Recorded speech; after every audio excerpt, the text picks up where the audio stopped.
Le conducteur d'une voiture Tesla tué dans une collision avec un camion le 7 mai dernier était en mode pilotage automatique.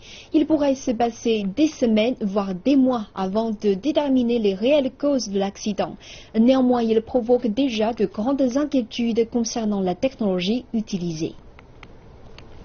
Joshua Brown adorait conduire sa Tesla Model S. La voiture fait tout toute seule. Qu'est-ce que je vais faire de mes mains? Ça enlève le stress.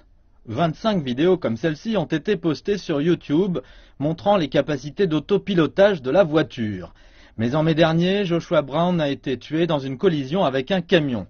La voiture était en mode pilotage automatique, mais elle n'a pas détecté le camion blanc, se détachant mal sur un ciel blanc aveuglant. L'administration nationale américaine de la sécurité sur les autoroutes enquête toujours sur l'accident. Nous savons que les freins de la voiture n'ont pas été sollicités. La voiture a touché le camion à pleine vitesse, ce qui indique que le conducteur n'était pas conscient de l'imminence de la collision. L'accident soulève des inquiétudes concernant la sûreté de ces voitures automatiques.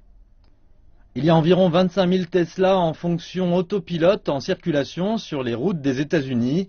En mars, le PDG de Tesla, Elon Musk, avait évoqué sa vision de l'avenir des voitures sans pilote. D'ici 3 ans, nos voitures seront capables de vous emmener d'un point A à un point B, de votre garage jusqu'à votre lieu de travail, sans que vous fassiez quoi que ce soit. Vous pouvez même dormir pendant tout le trajet, et ce, en toute sécurité.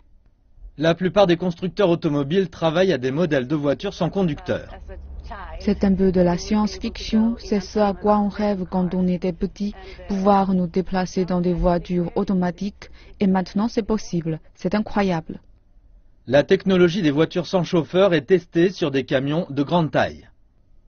En réalité, la technologie n'est pas encore assez avancée, spécialement pour les situations de fort trafic. Nous n'avons pas les réglementations en place pour gouverner cette technologie. Les experts disent qu'un jour, les voitures sans chauffeur seront plus sûres que les voitures avec. Mais ce jour n'est pas encore arrivé.